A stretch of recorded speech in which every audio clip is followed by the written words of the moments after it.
जय श्री कृष्णा। राधे राधे जी। आज की कथा में आप सभी भक्तों का हार्दिक स्वागत है। भगवान श्री कृष्ण आपकी समस्त मनोकामनाओं को पूर्ण करें। 7 जून 2026 आज दिन है रविवार और आज आप सुनेंगे पुरुषोत्तम मास की कथा का 22वां अध्याय। और इससे पहले के सभी अध्याय सुनने के लिए आप सभी का बहुत बहुत आभार। और अब भगवान श्री कृष्ण का ध्यान करके आज की पावन कथा का प्रारंभ करते हैं। पुरुषोत्तम मास की पूजा विधि बताते हुए श्री वाल्मीकि मुनि बोले, इसके बाद फिर प्रतिमा की अनल उत्तारण क्रिया करके प्राण प्रतिष्ठा करें। अन्यथा यदि प्राण प्रतिष्ठा नहीं करता है तो वह प्रतिमा धातु ही कही जाएगी, अर्थात उसमें देवता का अंश नहीं होता है। दाहिने हाथ से प्रतिमा के दोनों कपालों का स्पर्श करके भगवान श्री हरि की उस प्रतिमा में प्राण प्रतिष्ठा अवश्य करें।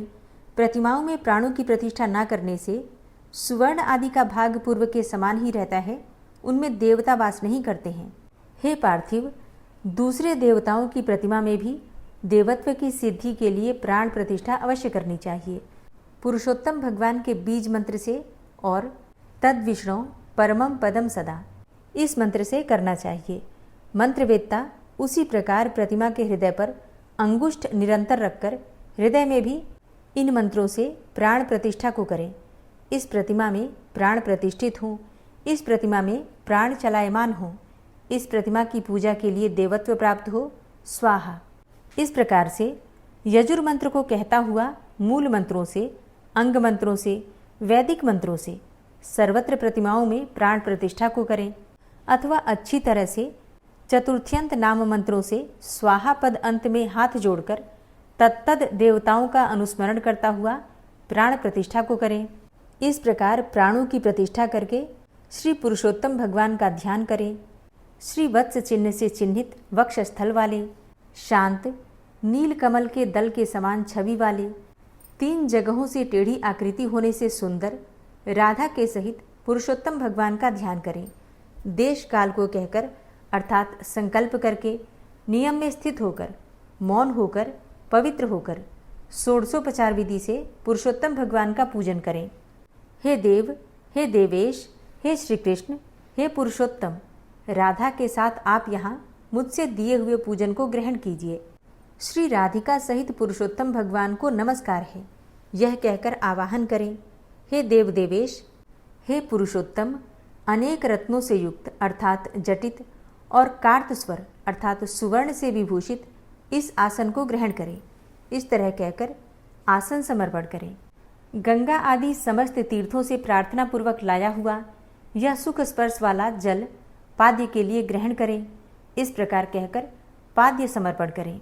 हे हरे, गोपिकाओं के आनंद के लिए महाराज नंद गोप के घर में प्रकट हुए आप राधिका के सहित मेरे दिए हुए अर्घ्य को ग्रहण करें, यह कहकर अर्घ्य समर्पण करें। हे ऋषिकेश अर्थात हे विषयेंद्रिय के मालिक, हे पुराण पुरुषोत्तम, अच्छी तरह से लाया गया और सुवर्ण के कलश में स्थित गंगा जल से आप आचमन करें, यह कहकर आचमन समर्पण करें। हे हरे, मेरे से लाए गए पंचामृत से राधिका के सहित जगत के धाता आपके पूजित होने पर अर्थात आपके पूजन से मेरे कार्य सिद्धि को प्राप्त हो। हे राधिका के आनंददाता, दूध, दही, गौ का घृत, शहद और चीनी इन द्रव्यों को ग्रहण करें, ऐसा कहकर पंचामृत से स्नान समर्पण करें। हे नाथ, हे योगेश्वर, हे देव, हे गोवर्धन पर्वत को धारण करने वाले यज्ञों के स्वामी गोविंद भगवान को नमस्कार है। हे कृष्ण, गंगा जल के समान नदी तीर्थ का मेरे से दिया गया यह जल है, नंद का आनंद देने वाले आप इसको ग्रहण करें, यह कहकर फिर स्नान समर्पण करें। हे देव, समस्त कार्यों की सिद्धि के लिए इन 2 पीतांबरों को भक्ति के साथ मैंने निवेदन किया है। हे सुरसत्तम, आप इसे ग्रहण करें, यह कहकर वस्त्र समर्पण करें और वस्त्र धारण करने के बाद आचमन देवें। हे दामोदर, आपको नमस्कार है, इस भवसागर से मेरी रक्षा करें। हे पुरुषोत्तम, उत्तरीय वस्त्र के साथ जनेऊ को आप ग्रहण करें, ऐसा कहकर जनेऊ समर्पण करें और आचमन देवें। हे सुरश्रेष्ठ, अत्यंत मनोहर सुगंधित दिव्य श्रीखंड चंदन विलेपन आपके लिए है, इसको ग्रहण करें, ऐसा कहकर चंदन समर्पण करें। हे सुरश्रेष्ठ, केशर से रंगे हुए शोभमान अक्षतों को भक्ति से मैंने निवेदन किया है, हे पुरुषोत्तम, आप इसे ग्रहण करें। यह कहकर अक्षत समर्पण करें। हे प्रभु, मैं मालती आदि सुगंधित पुष्पों को आपके पूजन के लिए लाया हूँ, आप इनको ग्रहण करें। यह कहकर पुष्प समर्पण करें। इसके बाद अंगों का पूजन करें। हे नंद यशोदा के पुत्र, हे केशी दैत्य को मारने वाले, हे पृथ्वी के भार को उतारने वाले, अनंत विष्णु रूप धारण करने वाले प्रद्युम्न, अनिरुद्ध, श्रीकंठ, सकलार्थधृक, वाचस्पति, केशव और सर्वात्मा, इन नामों से पैर, गुल्फ, जानू, जघन, कटी, मेढ, नाभि, हृदय, कंठ, बाहु और मुख, नेत्र, शिर और सर्वांग का पुष्पों को हाथ में लेकर चतुर्थ्यंत नामों को कहकर विश्वरूपी जगतपति भगवान का पूजन करें।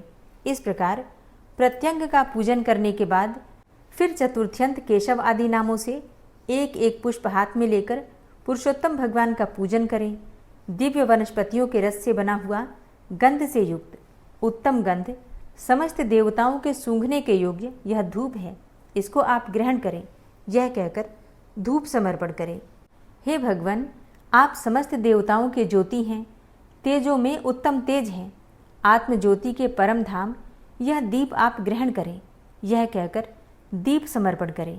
हे देव, नैवेद्य को ग्रहण करें और मेरी भक्ति को अचल करें। इच्छानुकूल वर को देवें और परलोक में उत्तम गति को देवें। यह कहकर नैवेद्य समर्पण करें। मध्य में जल समर्पण करें और आखिर में आचमन जल को देवें। हे ऋषिकेश, हे त्रैलोक्य के व्याधियों को शमन करने वाले, अच्छी तरह से सुवर्ण के कलश में गंगा जल को लाया हूँ, इस जल से आप आचमन करें। यह कहकर आचमन देवें। हे देव, मैंने इस फल को आपके सामने स्थापित किया है, इसीलिए मेरे को जन्म जन्म में सुंदर फलों की प्राप्ति हो। यह कहकर श्रीफल अर्थात बेल समर्पण करें। हे देव, हे परमेश्वर, गंध कपूर से युक्त कस्तूरी आदि से सुवासित इस करोद्वर्तन को ग्रहण करें। करोद्वर्तन अर्थात हाथ की शुद्धि के लिए उपटन।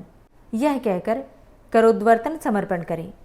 हे देव, सुपारी से युक्त कर्पूर सहित मनोहर भक्ति से दिए गए इस तांबुल को ग्रहण करें। यह कहकर तांबुल समर्पण करें। ब्रह्मा के गर्भ में स्थित अग्नि के बीज अनंत पुण्य के फल को देने वाला सुवर्ण आप ग्रहण करें और मेरे लिए शांति को देवें। यह कहकर दक्षिणा समर्पण करें। शरद काल में होने वाले कमल के समान श्याम, 3 जगहों से टेढ़े होने से सुंदर आकृति वाले देवेश, राधिका के सहित हरि भगवान की मैं आरती करता हूँ। यह कहकर नीराजन समर्पण करें। हे जगन्नाथ, रक्षा करो, रक्षा करो। हे त्रैलोक्य के नायक, रक्षा करो। आप भक्तों पर कृपा करने वाले हों, मेरी प्रदक्षिणा को ग्रहण करें। ऐसा कहकर प्रदक्षिणा समर्पण करें। यज्ञेश्वर, देव यज्ञ के कारण यज्ञों के स्वामी गोविंद भगवान को नमस्कार है। यह कहकर मंत्र पुष्पांजलि समर्पण करें। हे विश्वेश्वर, हे विश्वरूप, हे विश्व के उत्पन्न करने वाले, हे विश्व के स्वामी, हे नाथ, हे गोविंद, आपको नमस्कार है, नमस्कार है। ऐसा कहकर नमस्कार समर्पण करें। मंत्रहीनम क्रियाहीनम, इस मंत्र से पुरुषोत्तम भगवान को क्षमापन समर्पण करके स्वाहांत नाम मंत्रों से प्रतिदिन तिल से हवन करें। पुरुषोत्तम मास पर्यंत घृत का अखंड दीप समस्त फल की सिद्धि के लिए और पुरुषोत्तम भगवान के प्रीत्यर्थ समर्पण करें। यस्य स्मृत्या च नामोक्त्या तपो यज्ञ क्रियादिषु, इस मंत्र से जनार्दन भगवान को नमस्कार करके प्रमादात कुर्वताम कर्म, इस मंत्र से जो कुछ कमी रह गई हो उसको संपूर्ण करके सुखपूर्वक रहें। इस प्रकार जो इस पृथ्वी तल पर मनुष्य शरीर प्राप्त करके पुरुषोत्तम मास के आने पर वैष्णव ब्राह्मण को आचार्य बनाकर मेघ के समान श्याम वर्ण वाले राधा के सहित श्री पुरुषोत्तम भगवान का हर्ष और भक्ति के साथ प्रतिदिन पूजन करेगा, वह इस पृथ्वी के अतुल समस्त सुखों को भोग कर बाद में परम पद को जाएगा। हरे कृष्णा। आज की कथा का यहीं पर समापन करती हूँ। इसके आगे का वृतांत आप सुनेंगे कल की कथा में। पहले ऐसा होता था कि यदि कोई व्यक्ति सबकी गायें चराता तो गांव के लोग उसके घर में अन्न इत्यादि भिजवा देते थे और अपनी गायें भी उसे चराने के लिए दे देते थे। ऐसे व्यक्ति को ग्वाला या फिर चरवाहा कहा जाता था। वह सैकड़ों लोगों की गायें चराता था और उसके घर अन्न और जो भी आवश्यक सामग्री होती है भिजवा दी जाती थी। लोगों के द्वारा। तो ऐसा ही एक व्यक्ति था जिसका नाम था गोपाल, और गोपाल एक चरवाहा था। ना तो वो एक अक्षर पढ़ा लिखा था और ना ही उसने कभी भगवान का नाम लिया या फिर कोई धार्मिक चर्चा इत्यादि सुनी थी। उसका परमार्थ से कोई संबंध नहीं था। वह बस गायें चराता और जंगल में रहता। उसकी पत्नी उसे भोजन पहुंचा देती थी और गांव वाले उसका परिवार चलाने के लिए उसे सामग्री इत्यादि दे देते थे। क्योंकि वो सबकी गायें चराता था तो गांव वाले उसकी सारी ज़रूरतों का ध्यान रखते थे। ना तो उसे किसी धर्म का ज्ञान था और ना साधना का। एक दिन उसने देखा कि जंगल से संतों की एक मंडली जा रही है जो श्री राम जय जय राम का कीर्तन कर रही थी। उनके कीर्तन को सुनकर उसे बड़ा आनंद आया। उसे लगा कि संतजन कितने भाव विभोर होकर झूम झूम कर गा रहे हैं। उसने किसी से कोई बात नहीं की, बस उनके कीर्तन की धुन और नाम पकड़ लिया। वह पूरा कीर्तन तो नहीं सुन पाया, लेकिन राम नाम उसे याद रह गया। यदि आप बिना गुरु मंत्र के भी नाम जप करते हैं तो यह नाम जप आपको स्वयं ही गुरु तक पहुंचा देगा। गोपाल की आयु लगभग 50 वर्ष की थी। उसने कभी कोई तीर्थ यात्रा नहीं की, कोई धार्मिक कार्य नहीं किया, कोई शास्त्र नहीं पढ़ा और ना ही कभी कोई सत्संग सुना, कुछ भी नहीं। लेकिन अब उसे अलौकिक रूप से नाम में मिठास महसूस होने लगी थी। कभी कभी वह जोर जोर से गाने लगता तो कभी कभी नाचने भी लग जाता। जब वह इस तरह से नाचता गाता तो आसपास के लोग तो उसका उपहास करते थे। लोग कहते, ऐसा करने से क्या मिलने वाला है, नाम जप से क्या हो जाएगा। उसने कहा, मैंने तो कभी सोचा ही नहीं कि इससे कुछ मिलेगा, मैं तो बस ऐसे ही गा रहा हूँ। लेकिन आप लोग मेरा उपहास कर रहे हैं तो क्या इस तरह गाना गलत है? मुझे तो अच्छा लगा जब संतजन गा रहे थे तो मैंने भी गाना शुरू कर दिया। क्या वाकई में आप लोग समझते हैं कि ये सब गलत है? उन्होंने कहा, तू मूर्ख है, तुझे क्या समझ आएगा। और ऐसा कहकर फिर से वे उसका मजाक उड़ाने लग जाते। अब उसके मन में एक बात आई कि कोई तो मुझे प्रमाण दे कि जो मैंने नाम संतों के मुख से सुना, क्या यह परम सत्य है? क्या यह परम सुखकारी है? क्या सचमुच इससे वैकुंठ की प्राप्ति हो सकती है? मुझे कोई तो ऐसा मिले जो यह सब बातें मुझे बताए। और जब किसी के हृदय में ऐसी सच्ची आकांक्षा उत्पन्न होती है तो प्रभु स्वयं मार्ग प्रशस्त कर देते हैं। ऐसे भाव से जब कोई पुकारता है तो भगवान उसे मिल ही जाते हैं। एक दिन जब लोग उसका उपहास कर रहे थे, उसी समय उसने देखा कि एक परमहंस संत लंगोटी पहने, हाथ में कमंडल और दंड धारण किए हुए वहां से गुजर रहे हैं। वह दौड़कर उनके चरणों में गिर पड़ा और विनती करते हुए बोला, महाराज जी, एक बात बता दीजिए, जो राम राम मैं जप रहा हूँ उसी को लेकर लोग मेरा मजाक उड़ाते हैं। क्या इससे मेरा कल्याण होगा? क्या मुझे वैकुंठ की प्राप्ति हो सकती है? इस पर उन संत भगवान ने मुस्कुराते हुए कहा, बेटा, यह भगवान का अत्यंत मंगलमय नाम है, लेकिन मुझे लगता है कि अब तुम्हें एक सद्गुरु की आवश्यकता है, क्योंकि यदि तुम गुरु कृपा पात्र बन जाओगे तो उपहास करने वालों की बातें तुम्हारे मन को छू भी नहीं सकेंगी और निश्चित रूप से तुम्हें भगवान के दर्शन हो जाएंगे, मतलब भगवान का साक्षात्कार हो जाएगा। अब यह सुनकर गोपाल भाव विभोर हो गया और संत महाराज के चरण पकड़ लिए। कहा, महाराज, आप ही मेरे गुरु बन जाइए, आप ही मुझे गुरु मंत्र दे दीजिए। संत बोले, बेटा, मैं इस समय तीर्थ यात्रा पर हूँ, अभी यह संभव नहीं है, लेकिन यदि तुम भगवान से सच्चे मन से प्रार्थना करोगे तो तुम्हारे कल्याण के लिए निश्चित ही तुम्हें तुम्हारे सद्गुरुदेव प्राप्त होंगे। बेटा, तेरे ऊपर भगवान की विशेष कृपा है, क्योंकि तू संतों में श्रद्धा रखता है। मेरी बात पर विश्वास करना, तू एकांत में बैठकर रो रो कर पुकार करके प्रभु को बुला, तो तुझे सद्गुरु अवश्य मिलेंगे। इतना कहकर वे संत तीर्थ यात्रा के लिए आगे बढ़ गए। अब वह ग्वाला एकांत में जाकर साधना करने लगा। कभी वह पेड़ों पर चढ़कर दूर तक देखने की कोशिश करता कि कोई संत आ रहे हैं क्या। उसके लिए भोजन पहुंचा दिया जाता और वो खा लेता, गायें चराता और मन ही मन एक ही खोज में लगा रहता कि मुझे सद्गुरुदेव कब मिल जाएं। बहुत समय बीत गया पर उसका विश्वास कभी नहीं डगमगाया। उसे पूरा भरोसा था कि जैसा उस परमहंस संत ने कहा था कि यदि तुम सच्ची भावना करोगे तो सद्गुरुदेव अवश्य मिलेंगे, यह बात सत्य होकर रहेगी। और फिर एक दिन वही हुआ। एक तेजस्वी महात्मा तीव्र गति से उसकी ओर आते दिखाई दिए। उन्हें देखते ही उसके मन में यह बात उठी, ये वही हैं, यही मेरे सद्गुरु हैं। वह दौड़कर उनके चरणों में गिर पड़ा। जैसे ही उसने उनके चरणों का स्पर्श किया, एक बिजली सी उसके शरीर में दौड़ गई और उसी क्षण उस ग्वाले के हृदय में यह दृढ़ भाव जागा कि अब बात बन गई, गुरु मिल गए। उसकी आंखों से अश्रुधारा बहने लगी। उसे सहज ही अनुभव हो गया कि वही संतों की भविष्यवाणी के अनुसार प्रकट हुए सद्गुरु हैं।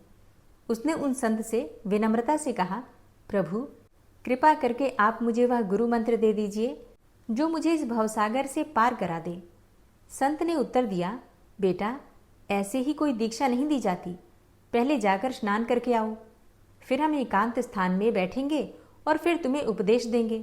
वह बोला, महाराज मैं एक जंगली आदमी हूँ, गायें चराता हूँ, हमारा किसी घर बार से न कोई लेना देना है न किसी सांसारिक व्यवहार से, भोजन तो ऐसे ही आ जाता है। संत बोले, अच्छा तो पहले स्नान करके आओ। फिर वह स्नान करके लौटा और दोनों एक वृक्ष के नीचे बैठ गए। संत बोले, मैं तुम्हें कुछ नियम दूंगा जिनका पालन तुम्हें करना होगा। वह बड़ी प्रसन्नता से बोला, महाराज मैं एक सीधा साधा गंवार आदमी हूँ, न तो मैं आपके सारे नियमों का पालन कर पाऊंगा न किसी व्रत का, और ना ही मैं कोई कठिन साधना कर सकता हूँ। आप देख ही रहे हैं मेरी हालत, 50 साल का हूँ लेकिन बिल्कुल अनपढ़ हूँ, कोई धर्म कर्म नहीं जानता, बस गाय चराता हूँ। मुझसे बहुत सारे नियमों का पालन तो नहीं हो सकेगा, लेकिन कृपा करके कोई एक नियम दे दीजिए और मैं वचन देता हूँ कि चाहे प्राण चले जाएं, पर उस एक नियम का पालन मैं जरूर करूँगा। गोपाल की सरलता और दृढ़ निष्ठा को देखकर वे संत भगवान अत्यंत प्रसन्न हुए। उन्होंने स्नेहपूर्वक कहा, तुझे एक नियम देता हूँ, हमारे आराध्य श्री कृष्ण हैं और आज से तेरे भी आराध्य गोविंद होंगे। तेरे लिए यही नियम है कि जब तक तुम गोविंद को भोग न लगा लो तब तक तुम कुछ भी मत खाना, चाहे सूखी रोटी मिले, दूध मिले, छाछ मिले, जो कुछ भी मिले, पहले गोविंद को अर्पित करना, फिर भोजन करना। गोपाल ने तुरंत हाथ जोड़कर कहा, गुरुदेव मेरे प्राण भले ही चले जाएं, लेकिन आज के बाद बिना गोविंद को भोग लगाए मेरी जिह्वा पर कुछ नहीं जाएगा। अब वह तो सीधा साधा सच्चा हृदय वाला व्यक्ति था। अब तो गोपाल आनंद से झूम उठा। उसे गुरुदेव मिल गए, गुरु मंत्र मिल गया और इष्ट देव गोविंद भी मिल गए। इसके बाद गोपाल के घर से भोजन आया और भोजन में केवल चटनी और रोटी थी। वह एकांत में एक वृक्ष के नीचे बैठ गया और प्रेम पूर्वक बोला, आओ गोविंद भोग पाओ। अब गोपाल चरवाहा मन ही मन विचार करने लगा कि श्री कृष्ण तो आ ही नहीं रहे हैं। गुरुदेव ने कहा है कि बिना भोग लगाए कुछ नहीं खाना है। अब तो वह पूरे दिन भगवान की प्रतीक्षा करता रहा और सोचता रहा कि गुरु जी ने तो कहा था कि भगवान घट घट में विराजमान हैं, तो वे कहीं से भी प्रकट हो सकते हैं। वह भीतर ही भीतर जप करता रहा, बार बार कहता रहा, आओ भगवान ये भोग पाओ, आओ भगवान ये भोग पाओ। लेकिन प्रभु प्रकट ही नहीं हुए। रात्रि हो गई। जब देखा कि प्रभु नहीं आए तो उसने वह भोजन उठा लिया और गाय को खिला दिया, लेकिन स्वयं भूखा ही रह गया। दूसरे दिन फिर उसके घर से भोजन आया और उसने पेड़ से एक पत्ता तोड़ा, उसे जल से शुद्ध किया और उस पत्ते पर भोजन सजाया। फिर वह भाव भरे स्वर में भगवान को पुकारने लगा, आओ प्रभु, गुरुदेव ने आज्ञा दी है कि बिना आपको भोग लगाए मैं कुछ भी ग्रहण नहीं कर सकता, लेकिन आज भी भगवान प्रकट नहीं हुए। शाम हो गई। उसने फिर वह भोजन उठाया और अपनी गाय को खिला दिया और स्वयं फिर से उपवास कर लिया। गोपाल चरवाहे की आयु 50 वर्ष की थी। वह दिन रात गायों के पीछे दौड़ता था और भूखा भी था। धीरे धीरे उसके शरीर की सामर्थ्य कम होने लगी। काफी दिन बीत गए। तीसरा दिन, चौथा दिन, 5वां दिन, 6ठा दिन और 7वां दिन। वह बस यही सोचता रहा, हे प्रभु, चाहे प्राण निकल जाए लेकिन हम गुरु की आज्ञा नहीं तोड़ सकते। अगर आप नहीं आएंगे तो मैं भूखा मर जाऊंगा, लेकिन गुरु की आज्ञा की अवहेलना तो नहीं करूंगा। वह केवल एक साधारण चरवाहा था। उसकी कोई पूर्व साधना नहीं थी, लेकिन गौ सेवा के पुण्य और नाम जप की कृपा से उसे संतों में विशेष स्नेह हुआ और गुरु कृपा से उसमें भगवान के दर्शन की इच्छा जागृत हुई। उनके शरीर की हड्डियां दिखने लगी और उनकी पत्नी ने पूछा कि भोजन तो मैं रोज लाती हूँ, आप रोज मुझसे भोजन लेते भी हैं, तो क्या आप भोजन करते नहीं हैं? तब उन्होंने जवाब दिया अपनी पत्नी को कि यह आपकी चिंता का विषय नहीं है। यहाँ से हमें यह शिक्षा मिलती है कि हमें अपने गुरु द्वारा दिए गए साधनों को किसी से भी साझा नहीं करना चाहिए। वह केवल अंदर ही अंदर यह सोच रहे थे कि गुरुदेव ने कहा था कि भगवान आएंगे और जब तक वे नहीं खाएंगे तब तक मुझे भी कुछ नहीं खाना।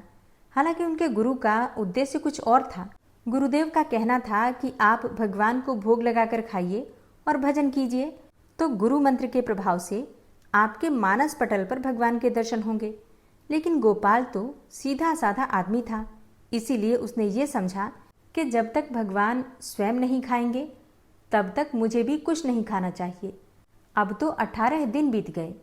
गोपाल ने कुछ नहीं खाया, कुछ नहीं पिया। गोविंद भी अपने भक्तों को निहारते रहते हैं। 19वें दिन उनकी पत्नी भोजन लेकर आई और पूछा, क्या आपको कोई रोग हो रहा है? आप भोजन क्यों नहीं खा रहे हैं? क्या मैं रुक जाऊं आपकी सेवा के लिए, या आप घर चलिए? गोपाल ने कोई उत्तर नहीं दिया, बस कहा, आप घर जाइए, मैं बिल्कुल ठीक हूँ। फिर उसने पेड़ से एक पत्ता लिया, उस पर जल छिड़का, पत्ते को शुद्ध किया और फिर भगवान से कहा, भगवान आओ भोग पाओ। शाम हो गई और फिर वह भोजन गाय को दे दिया। अब वह विचार करने लगा कि अब तो मुझे मरना ही है। मेरे जैसे अधम के पास भगवान तो नहीं आएंगे, क्योंकि वे तो भगवान हैं। लेकिन मैं अपने गुरु के वचन नहीं तोड़ सकता। मर जाऊं लेकिन गुरुदेव के वचन का पालन करूंगा। और अब 27 दिन बीत गए। उसने कुछ भी नहीं खाया। ना चलने की शक्ति थी, ना पत्ता लाने की, ना जल छिड़कने की। जिस पात्र में उसकी पत्नी ने भोजन लाया था वह लेटे ही लेटे उसे खोला और कहा, प्रभु मुझे पता है कि आप इस शरीर से नहीं मिलेंगे। आप भी जान लें कि मैं अपने गुरु की आज्ञा का उल्लंघन नहीं करूंगा। उनकी दशा देखकर उनकी पत्नी ने कहा, अब तो आप कहेंगे भी तो भी मैं वापस नहीं जाऊंगी। आपकी स्थिति मुझसे देखी नहीं जा रही। गोपाल ने इशारे से कहा, बस आज तुम चली जाओ, आज भर के लिए जाओ, फिर कल से जैसी तुम्हारी इच्छा। उसने महसूस किया कि आज शायद मेरे प्राण निकल जाएंगे, इसीलिए पत्नी से कहा कि आज तुम जाओ, फिर कल से जैसा तुम्हारा मन हो। गोपाल के आंसू लगातार बह रहे थे। वह लेटे लेटे रो रहा था। धीरे से उसने भोजन का पात्र खोला, भोग को प्रभु को अर्पित करते हुए भीतर ही भीतर कहा, प्रभु अब या तो स्वयं आकर इस भोग को ग्रहण कर लो या मुझे अपने धाम बुला लो, वहां मुझे अपने हाथों से खिला देना, यह मेरा अंतिम भोग है। तभी उसे एक स्वर सुनाई दिया, गोपाल। उसने चौंक कर आंखें खोली और जैसे ही दृष्टि उठी, वही पीतांबर, वही मोर मुकुट, वही मुरली, वही करधनी, वही नुपुरों की झंकार, वही ललित त्रिभंगी रूप, जैसा गुरुदेव ने बताया था वैसा ही अनुपम सौंदर्य लेकर प्रभु श्री कृष्ण गोपाल के समक्ष खड़े थे। न कोई गाय उन्हें देख पा रही थी, न कोई और चरवाहा। केवल गोपाल ही प्रभु के उस दिव्य रूप को देख पा रहा था, क्योंकि भगवान जब किसी से मिलते हैं तो पहले उसे दिव्य दृष्टि प्रदान करते हैं। उसने सामने देखा, श्री कृष्ण खड़े हैं। वही ललित त्रिभंगी रूप, वही अनुपम सौंदर्य, वह दिव्य आभा जिसका कोई वर्णन संभव नहीं। तेज इतना कि गोपाल की आंखें टिक न सकी। वो आंखें बंद कर गया और तब देखा मानस पटल पर भी वही भगवान विराजमान है। फिर आंखें खोली तो वही प्रभु सामने साक्षात खड़े थे। गोपाल ने कांपते हुए संकेत किया, प्रभु मुझसे नहीं होगा, मैं तो लाचार हूँ, आप ही कृपा करके निकट आ जाइए। तब प्रभु ने इशारा पढ़ लिया और उसी क्षण स्वयं गोपाल के समीप आ गए। गोपाल ने अपने अश्रुपूरित नेत्रों से प्रभु को देखा और फिर झुककर अपने मस्तक को प्रभु के चरणों में रख दिया। आंखों से बहते अश्रु अब प्रभु के चरण धो रहे थे। प्रभु ने उसे उठाया और अपने हृदय से लगा लिया। उसी क्षण गोपाल का कृशकाय शरीर पुष्ट हो गया। उसके अंदर बाहर का सारा दुख, संताप और क्लेश समाप्त हो गया। भगवान बोले, प्यारे गोपाल, अब तू रो मत। देख, मैं तेरे प्रेम में पगी हुई जो सूखी रोटियां हैं अभी पाता हूँ। भगवान बैठ गए और उसके घर की जो सूखी रोटियां थी उसे ही भोग स्वरूप में पाने लगे। प्रभु बोले, गोपाल, मुझे त्रिभुवन का कोई भी भोग प्रसन्न नहीं कर सकता। मैं ऐसे ही प्यार भरे अन्न की चाह रखता हूँ। जो सच्चे हृदय से मुझे पुकारता है मैं अवश्य उसको मिलता हूँ। जो प्रेम पूर्वक मुझे खिलाता है मैं अवश्य उसका भोग पाता हूँ। मैं किसी भी वस्तु का कभी भी भूखा नहीं हूँ। अब तेरे जीवन में कभी दुख का लेश नहीं रहेगा। तू अब घर जा और अब किसी की गाय चराने की कोई ज़रूरत नहीं है। कुल परंपरागत तेरे कुल में लक्ष्मी बढ़ती ही रहेगी। तुझे कुछ करने की भी ज़रूरत नहीं है। गोपाल समझ ही नहीं पाया और भगवान हंसते हंसते अंतर्ध्यान हो गए। अभी गोपाल मन भर के प्रभु को देख भी नहीं पाया था और कुछ कह भी नहीं पाया था और भगवान अंतर्ध्यान हो गए। अब तो वह चिल्ला चिल्ला कर रोने लगा और विवश होकर आंखें बंद की तो देखा कि प्रभु उसके मानस पटल पर छाए हुए थे। वह राजी हो गया कि अब तो मेरे प्रभु ऐसी जगह विराजमान हो गए जहाँ कोई उन्हें देख भी नहीं पाएगा और हम रोज उनसे बातें करेंगे और रोज उनका दर्शन भी करेंगे। गोपाल चरवाहे के जीवन से हमारे लिए क्या सीख है? गोपाल एक गांव का गाय चराने वाला था। उसे न तो किसी धर्म कर्म का ज्ञान था, न भक्ति का और न ही शास्त्रों का। फिर भी भगवान उससे मिलने आए और उसे हृदय से लगा लिया, क्योंकि भगवान को दैन्यता बहुत प्रिय है और जो सद्गुरुदेव की आज्ञा का पालन करते हैं उनमें दैन्यता निश्चित रूप से आ जाती है और अहंकार गलित हो जाता है। भगवान ने गोपाल से कहा कि मुझे त्रिभुवन का कोई भी भोग प्रसन्न नहीं कर सकता। जिन्हें यह भ्रम है कि हम अधर्म से कमाकर 56 भोग लगाकर प्रभु को प्रसन्न कर लेंगे, वे प्रभु की इस बात को अच्छे से समझ लें। कभी एकांत में प्रेम से रोकर उन्हें खिलाकर देखो, चाहे आप एक छोटी सी कटोरी में थोड़ी सी सब्जी और 2 रोटियां ही ले लो। लेकिन यदि दैन्य भाव से कहो, हे नाथ, कहाँ आप और कहाँ मैं आपको कुछ कैसे खिला सकता हूँ, बस यही कहते जाओ और बीच बीच में जल पिलाओ। जैसा भाव आप रखेंगे वैसा ही व्यवहार प्रभु आपके साथ करेंगे। मानो कि गोपाल के बहाने से प्रभु हमसे कह रहे हों कि उन्हें वास्तव में क्या चाहिए। हम तत्कालिक वर्तमान दुख को तो मिटा सकते हैं, लेकिन संपूर्ण दुखों का नाश केवल नाम जप से ही संभव है। देखो, गोपाल ने जब संतों की वाणी सुनी और राम राम का जप शुरू किया तो उसे गुरु मिल गए, और जब उसने गुरु की आज्ञा का पालन किया तो उसे भगवान की प्राप्ति हुई। धैर्य धारण करो, चाहे कितना भी कष्ट आए। अब पीछे मत हटो, फिसलो मत। माया अपने पार्षदों को भेजेगी, पर जिस व्यक्ति, वस्तु या स्थान से प्रभु का चिंतन छूटे उसे कभी भी स्वीकार मत करना। भाई जी श्री हनुमान प्रसाद पोद्दार जी कहते हैं कि प्रभु मुझे बुद्धिहीन बना दो। यह जो बहुत अधिक बुद्धि चलती है ना, इसकी कोई आवश्यकता नहीं है। प्रभु हमारे हैं और हम प्रभु के हैं। नाम जप करें, प्रभु का आश्रय लें और भगवत प्राप्ति तो फिर निश्चित है। हरे कृष्णा। कथा कैसी लगी कमेंट बॉक्स में ज़रूर बताइए। ओम विश्वं विष्णुर्वषट्कारो भूतभव्य भवत्प्रभु भूतकृत भूतभृत भावो भूतात्मा भूतवाहन भूतात्मा परमात्मा च मुक्तानां परमागति अव्ययः पुरुषः साक्षी क्षेत्रज्ञो अक्षर एव च योगो योगविदां नेता प्रधान पुरुषेश्वरः नारसिंहवपुः श्रीमान् केशवः पुरुषोत्तमः सर्वः शर्वः शिवस्थाणुर्भूतादिर्निधिर्व्ययः संभवो भावनो भर्ता प्रभवः प्रभुरीश्वरः स्वयंभू शंभुरादित्यः पुष्कराक्षो महास्वनः अनादिनिधनो धाता विधाता धातुरुत्तमः अप्रमेयो ऋषिकेश पद्मनाभो अमरप्रभु विश्वकर्मा मनुस्त्वष्टा स्थविष्ठः स्थविरो ध्रुवः अग्राह्यः शाश्वतः कृष्णो लोहिताक्षः प्रतर्दनः प्रभूतस्त्रिककुब्धाम पवित्रं मङ्गलं परम् ईशानः प्राणदः प्राणो ज्येष्ठः श्रेष्ठः प्रजापति हिरण्यगर्भो भूगर्भो माधवो मधुसूदनः ईश्वरो विक्रमी धन्वी मेधावी विक्रमः क्रमः अनुत्तमो दुराधर्षः कृतज्ञः कृतिरात्मवान् सुरेशः शरणं शर्म विश्वरेताः प्रजाभवः अह संवत्सरो व्यालः प्रत्ययः सर्वदर्शनः अजः सर्वेश्वरः सिद्धः सिद्धे सर्वादिर्च्युतः वृषाकपिर्मेयात्मा सर्वयोगविनिश्रितः वसुर्वसुमनः सत्यः समात्मा संमितः समः अमोघः पुण्डरीकाक्षो वृषकर्मा वृषाकृतिः रुद्रो बहुशिरा बभ्रुर्विश्वयोनिः शुचिश्रवः अमृतः शाश्वतस्थाणुर्वरारोहो महातपः सर्वगः सर्वविद्भानुर्विश्वक्सेनो जनार्दनः वेदो वेदविद्व्यङ्गो वेदाङ्गो वेदवित्कविः लोकाध्यक्षः सुराध्यक्षो धर्माध्यक्षः कृताकृतः चतुरात्मा चतुर्व्यूहश्चतुर्द्रष्टश्चतुर्भुजः भ्राजिष्णुर्भोजनं भोक्ता सहिष्णुर्जगदाति च अनघो विजयोजेता विश्वयोनिः पुनर्वसु उपेन्द्रो वामनः प्रांशुर्मोघः शुचिरुर्जितः अतीन्द्रः संग्रहः सर्गो धृतात्मा नियमो यमः वेद्यो वैद्यः सदा योगी वीरः माधवो मधु अतीन्द्रियो महामायो महोत्साहो महाबलः महाबुद्धिर्महावीर्यो महाशक्तिर्महाद्युतिः अनिर्देश्य वपुः श्रीमान् मेयात्मा महाधृतिर् महिश्वासो महीभर्ता श्रीनिवासः सतां गति अनिरुद्ध सुरानन्दो गोविन्दो गोविन्दाम्पति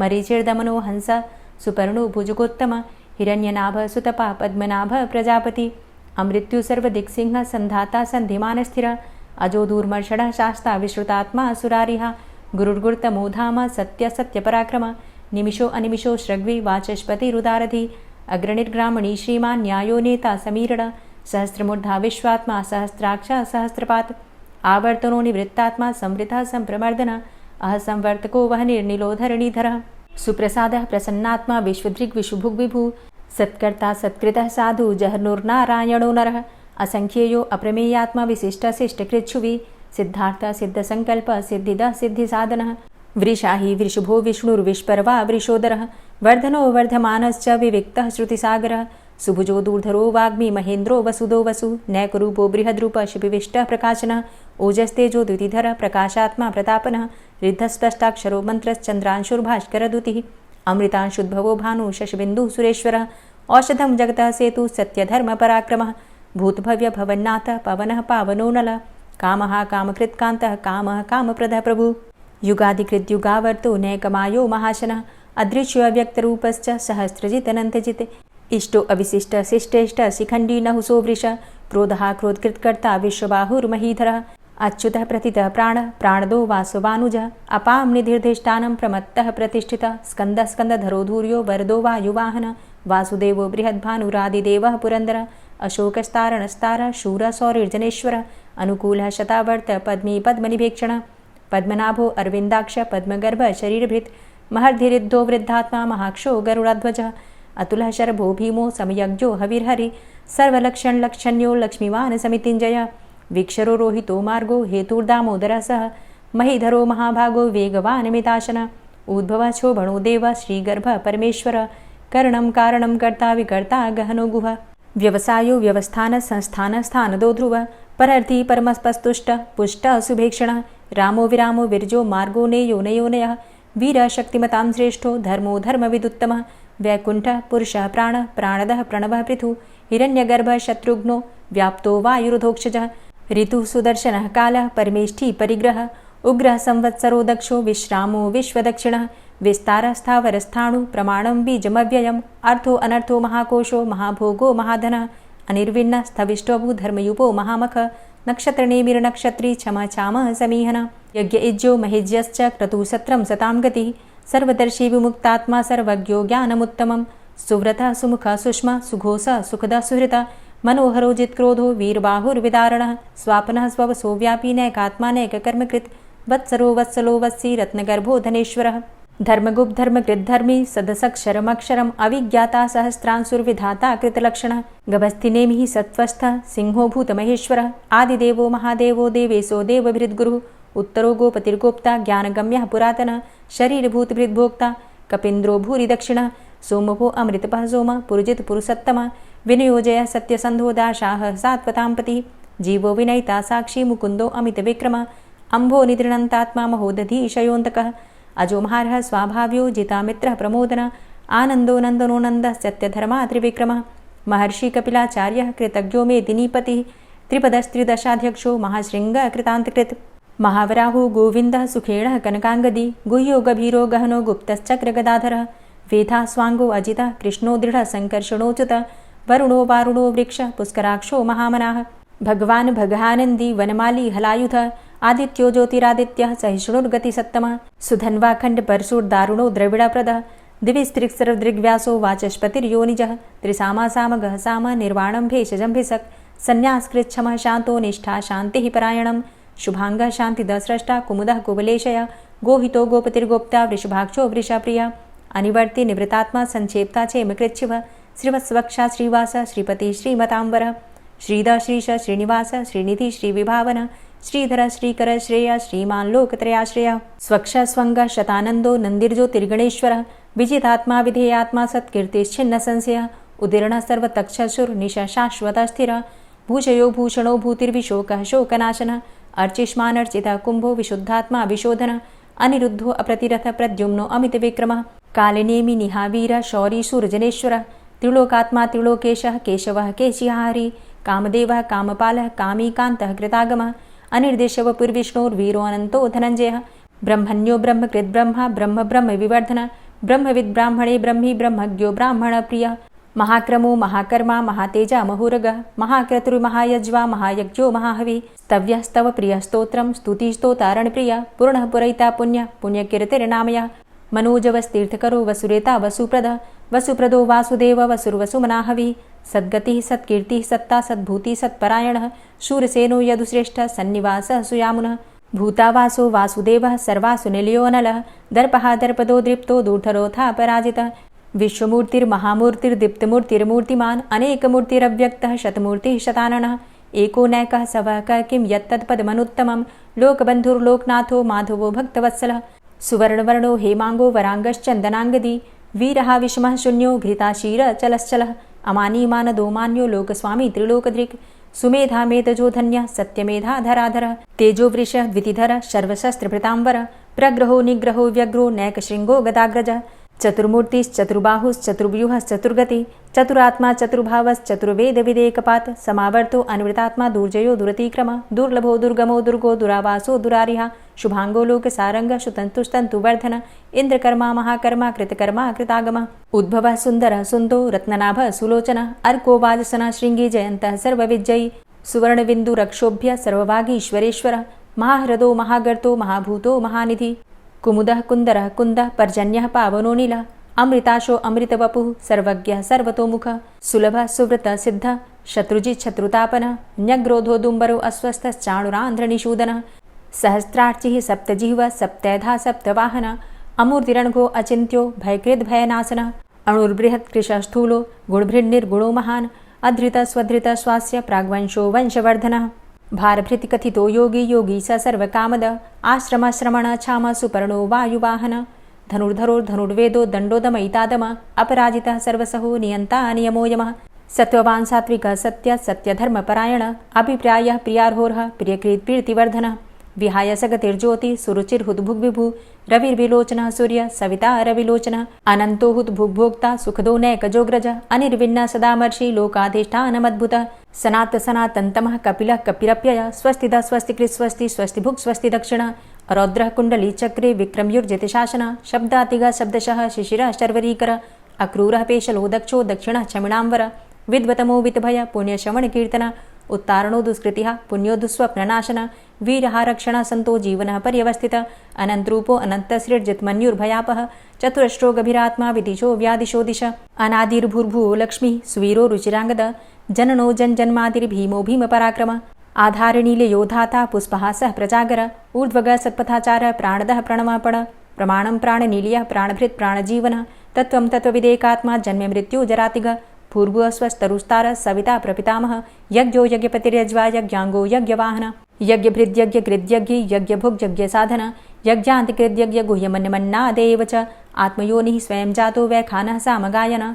देवकीनन्दनः स्रष्टा क्षितिसः पापनाशनः शङ्खभृन्नन्दकी चक्री शारङ्गधन्वा गदाधरः रथाङ्गपाणिरक्षोभ्य सर्वप्रहरणायुध ॐ नमः इति। श्री राधा कृपा कटाक्ष स्तोत्र।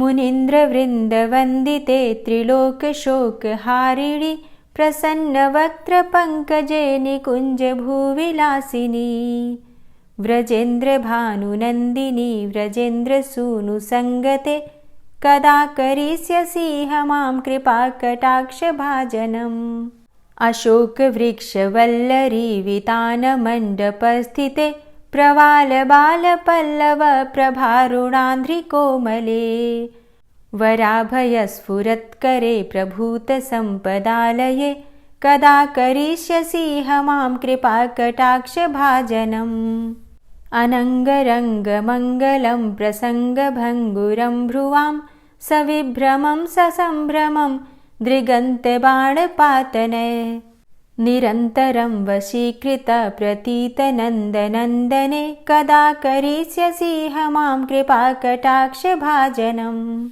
तडित्सुवर्णचम्पकप्रदीप्तगौरविग्रहे मुखप्रभापरास्तकोटिसारदेन्दुमण्डले विचित्रचित्रसञ्चरच्चकोरशावलोचने कदा करिष्यसि मां कृपाकटाक्षभाजनम् मदोन्मदादियौवने प्रमोदमानमण्डिते प्रियानुरागरञ्जिते कलाविलासपण्डिते अनन्यधन्यकुञ्जराज्यकामकेलिकोविदे कदा करिष्यसि मां कृपाकटाक्षभाजनम् अशेषहावभावधीरहीरहारभूषिते प्रभूतशातकुम्भकुम्भकुम्भिकुम्भसुस्तनि प्रशस्त मंद हास्य चूर्ण पूर्ण सौख्य सागरे कदा करिष्यसि मां कृपा कटाक्ष भाजनम्।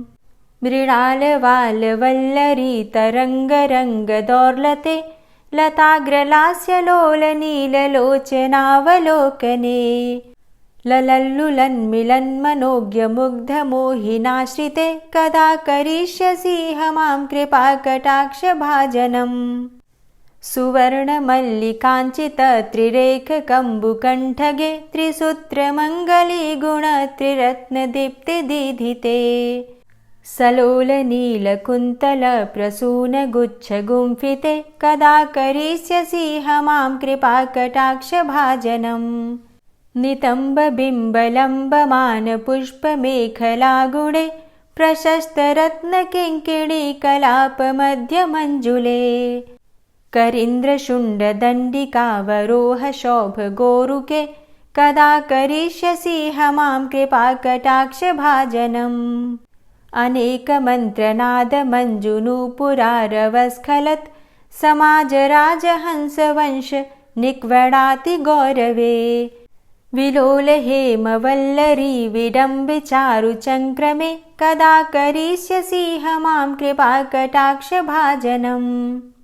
अनन्तकोटि विष्णुलोक नम्र पद्मजार्चिते हिमाद्रिजापुलोमजा विरिञ्चिजा वरप्रदे अपार सिद्धिरिद्धि दिग्ध सत्पदाङ्गुली नखे कदा करिष्यसि मां कृपा कटाक्ष भाजनम्। मखेश्वरी क्रियेश्वरी स्वधेश्वरी सुरेश्वरी त्रिवेद भारतीश्वरी प्रमाण शासनेश्वरी रमेश्वरी क्षमेश्वरी प्रमोद काननेश्वरी व्रजेश्वरी व्रजाधिपे श्रीराधिके नमोस्तुते। इतीममद्भुतं स्तवं निशम्य भानुनन्दिनी करोतु सन्ततं जनं कृपा कटाक्ष भाजनम्। भवेत्तदैव सञ्चित त्रिरूपकर्मनाशनं लभेत्तदा ब्रजेन्द्रसूनुमण्डल प्रवेशनम्। जय जय श्री राधे, जय जय श्री राधे। और अब आप सुनेंगे श्री तुलसी चालीसा।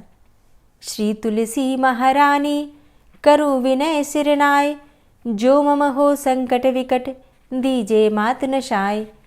नमो नमो तुलसी महारानी, महिमा अमित न जाए बखानी। दियो विष्णु तुमको सन्माना, जग में छायो सुयस महाना। विष्णु प्रिया जय जयति भवानी, तिहु लोक की हो सुख खानी। भगवत पूजा करे जो कोई, बिना तुम्हारे सफल न होई। जिन घर तव नहीं होय निवासा, उस घर कर ही विष्णु नहीं बासा। करें सदा जो तव नित सुमिरन, तेहि के काज होय सब पूरन। कार्तिक मास महात्म तुम्हारा, ताको जानत सब संसारा। तव पूजन जो करे कुंवारी, पावे सुंदर वर सुकुमारी। करे जो पूजा नित प्रति नारी, सुख संपत्ति से होय सुखारी। वृद्धा नारी करे जो पूजन, मिले भक्ति होवे पुलकित मन। श्रद्धा से पूजे जो कोई, भवनिधि से तर जावे सोई। कथा भागवत यज्ञ करावे, तुम बिन नहीं सफलता पावे। छायो तब प्रताप जग भारी, ध्यावत तुम्हीं सकल चित धारी। तुम्ही मात यंत्रन तंत्रन में, सकल काज सिद्धि होवे क्षण में। औषधि रूप आप हो माता, सब जग में तव यश विख्याता। देव ऋषि मुनि और तपधारी, करत सदा तव जय जयकारी। वेद पुराणन तव यश गाया, महिमा अगम पार नहीं पाया। नमो नमो जय जय सुख कारणि, नमो नमो जय दुख निवारणी। नमो नमो सुख संपत्ति देनी, नमो नमो अघ काटन चेनी। नमो नमो भक्तन दुख हरणी, नमो नमो दुष्टन मद छेनी। नमो नमो भव पार उतारणी, नमो नमो परलोक सुधारणी। नमो नमो निज भक्त उबारणी, नमो नमो जन काज सवारणी। नमो नमो जय कुमति नशावनी, नमो नमो सब सुख उपजावनी। जयति जयति जय तुलसी माई, ध्याऊं तुमको शीश नवाई। निज जन जानि मोहि अपनाओ, बिगड़े कारज आप बनाओ। करूं विनय मैं मात तुम्हारी, पूर्ण आशा करहु हमारी। शरण चरण कर जोरी मनाऊं, निश दिन तेरे ही गुण गाऊं। करहु मात अब मो पर दाया, निर्मल होए सकल मम काया। मांगू मातु यही बर दीजे, सकल मनोरथ पूर्ण कीजे। जानू नहीं कछु नेम आचारा, क्षमहु मातु अपराध हमारा। 12 मास करे जो पूजा, तासम जग में और नहीं दूजा।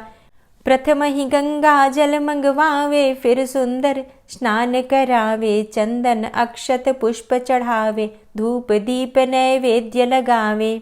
करें आचमन गंगा जल से, ध्यान करे हृदय निर्मल से। पाठ करे फिर 40 की, स्तुति करे मात तुलसा की।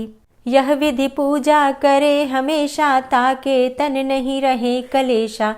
करे मास कार्तिक का साधन, सोवे नित पवित्र हुई जाहि।